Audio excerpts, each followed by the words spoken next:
Hello folks, this is Art. Welcome again.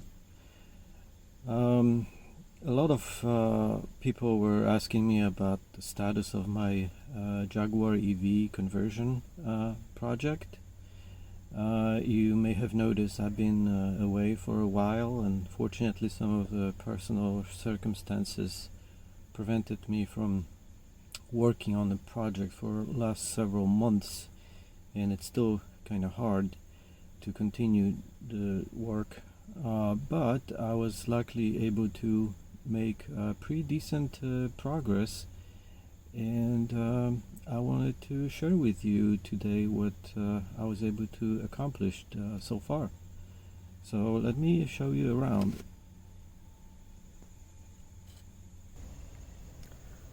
Let's take a peek under the hood.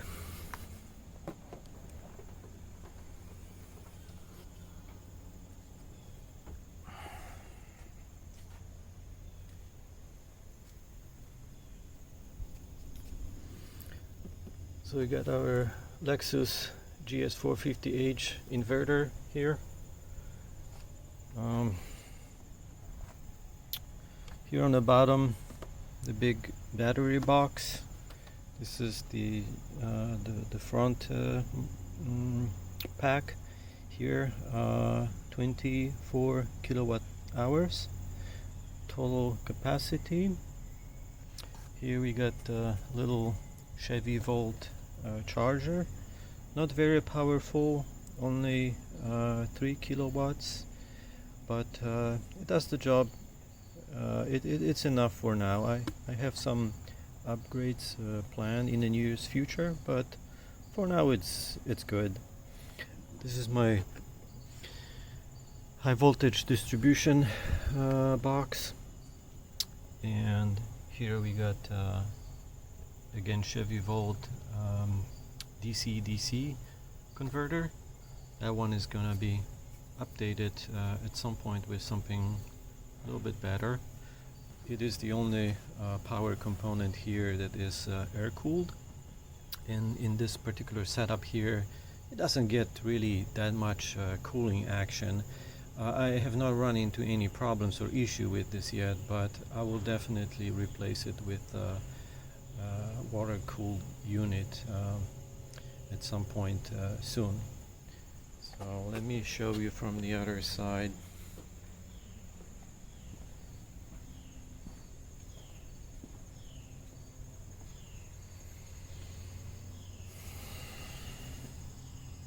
Here is a hydraulic pump controller for the transmission.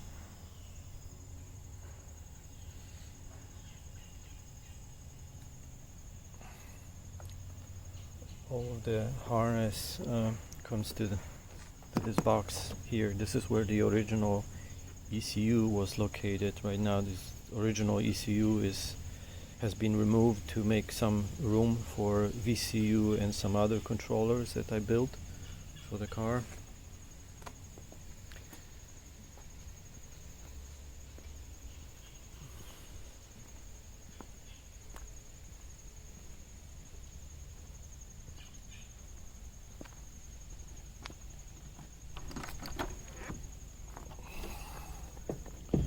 Trunk.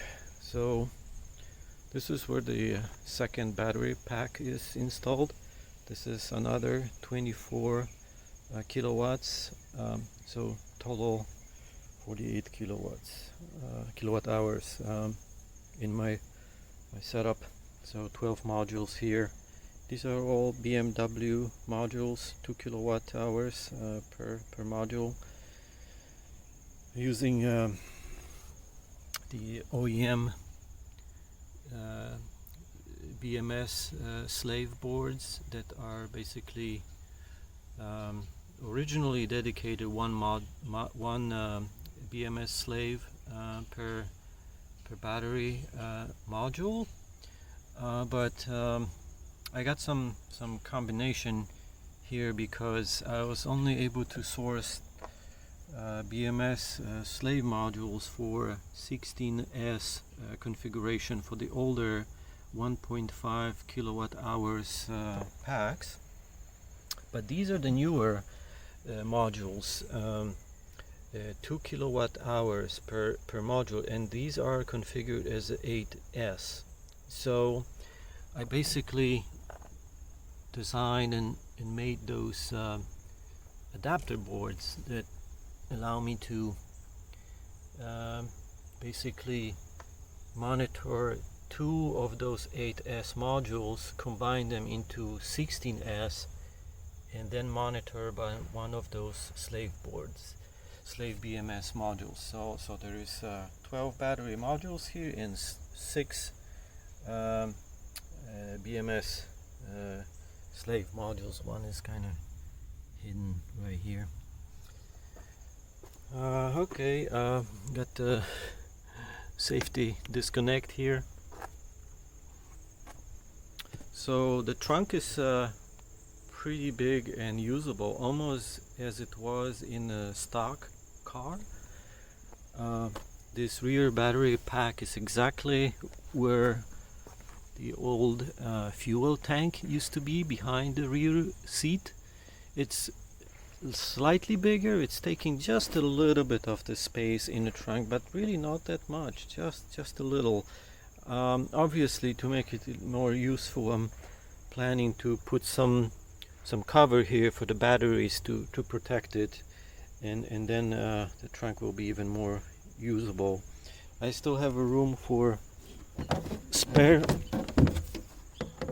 underneath. It's kind of heavy, but I still have a spare underneath. So this is my travel charging cable, so when I visit someone I can steal some electricity from them by plugging into the washer or dryer outlet, and I can make all kinds of different adapters. So I can do either 220 to 240 or 120 volt, but although 120 is kind of useless, but as an emergency measure that sometimes might be okay. So here is the charging port. It's exactly where the fuel fill was originally installed. So I've got Jay's adapter here installed, and I'm charging right now through my open EVSE charger. Working pretty well.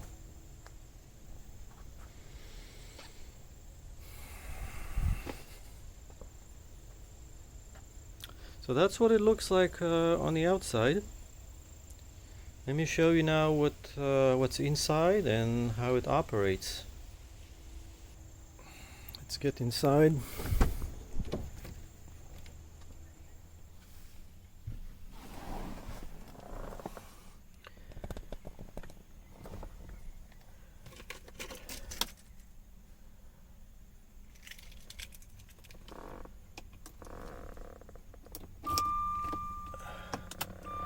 Turn key twice, or once actually, for now.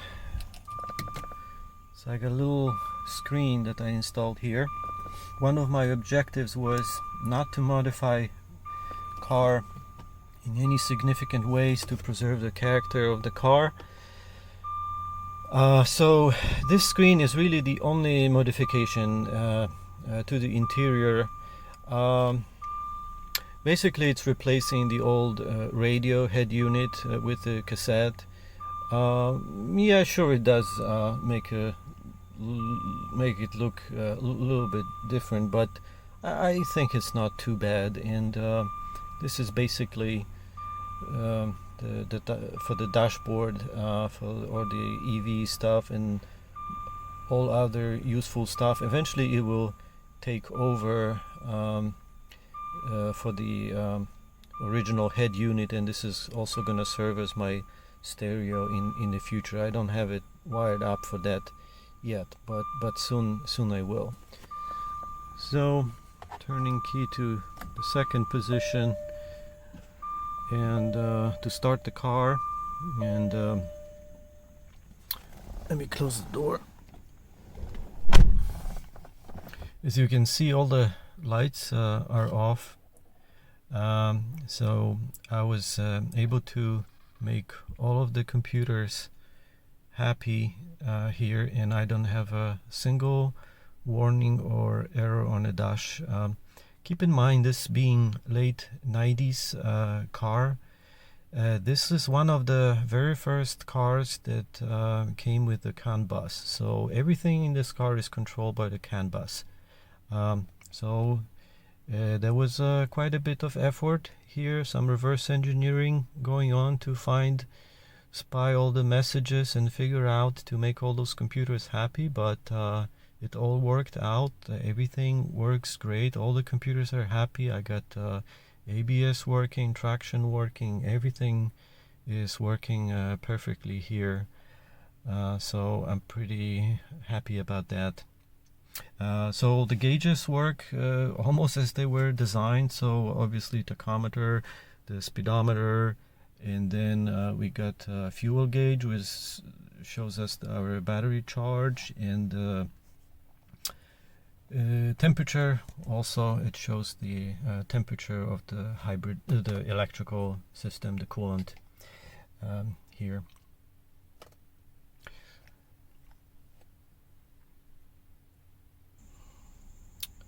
So let's unplug and take a car for a spin.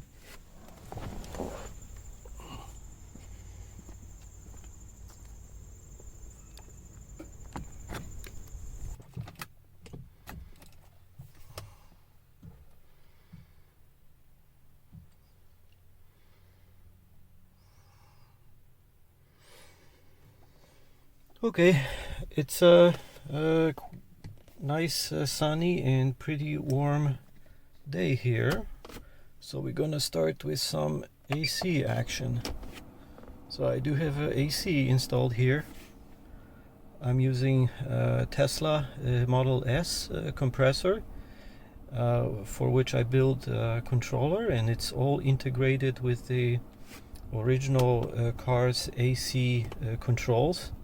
There's no extra buttons or anything or actions that I have to do. I will trigger compressor now, and we've got nice cool air coming out. It really works great. So let's take off. Oh, okay. So here, so I linked the Lexus transmission just the same way the original mechanical transmission in the Jaguars. I have a practically fully functioning Jaguar J gate here, which I absolutely love. It's one of my favorite features of this car. So let's flip into reverse and get going.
to take a nice shortcut to main road.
So here is pretty nice straight stretch of road.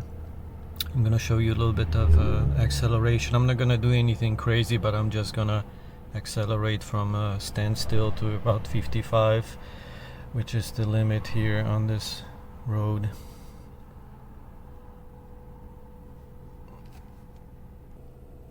Okay, let's do it.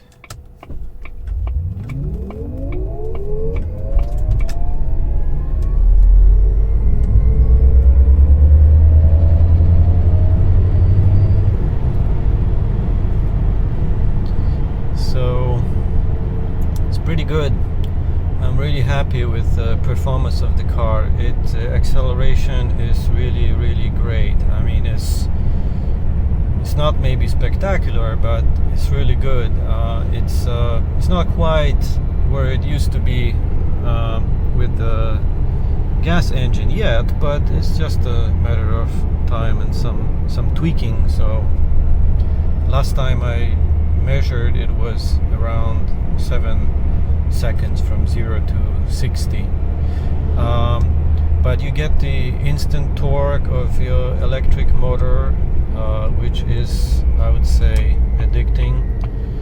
And even that acceleration is not quite as good as originally yet, but the instant torque really more than compensates for it. So while acceleration from standstill may feel a little bit soft, where it really shines is accelerating during at the cruising speed, let's say going 40 miles per hour, and then accelerating from that point is truly, I mean, amazing. You can really get in trouble pretty quickly, so have to be careful.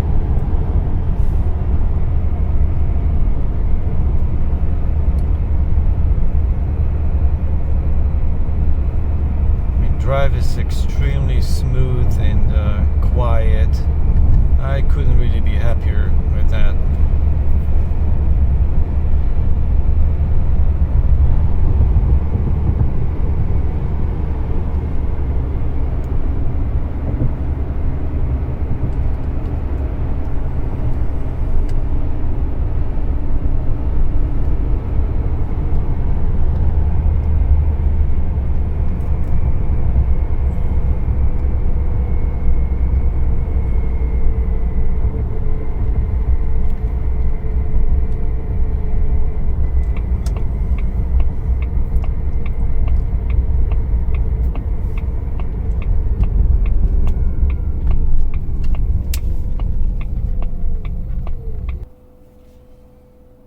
So another thing I wanted to show you is the dashboard.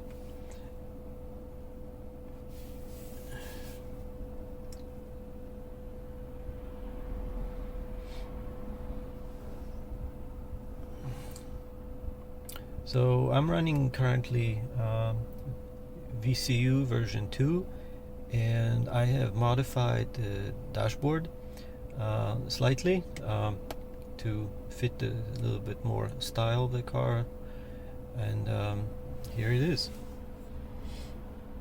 So I got all the necessary parameters here displayed.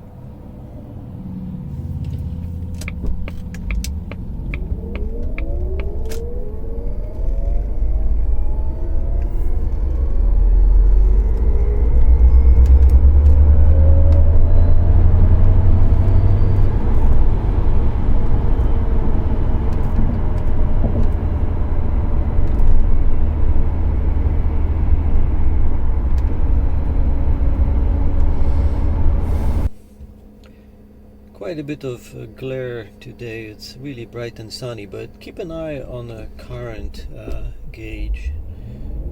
Shows you the amps going from the battery while I'm accelerating.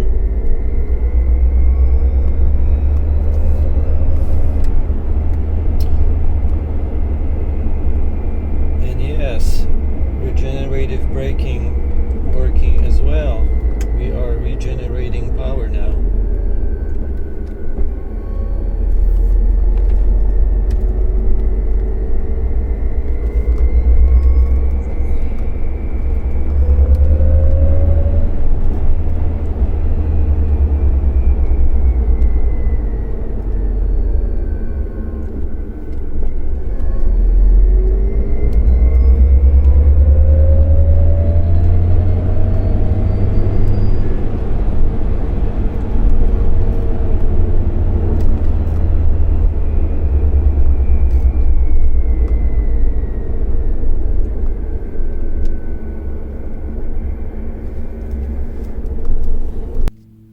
So here it is, a quick update on the progress of my project. I'm pretty happy with where I am at.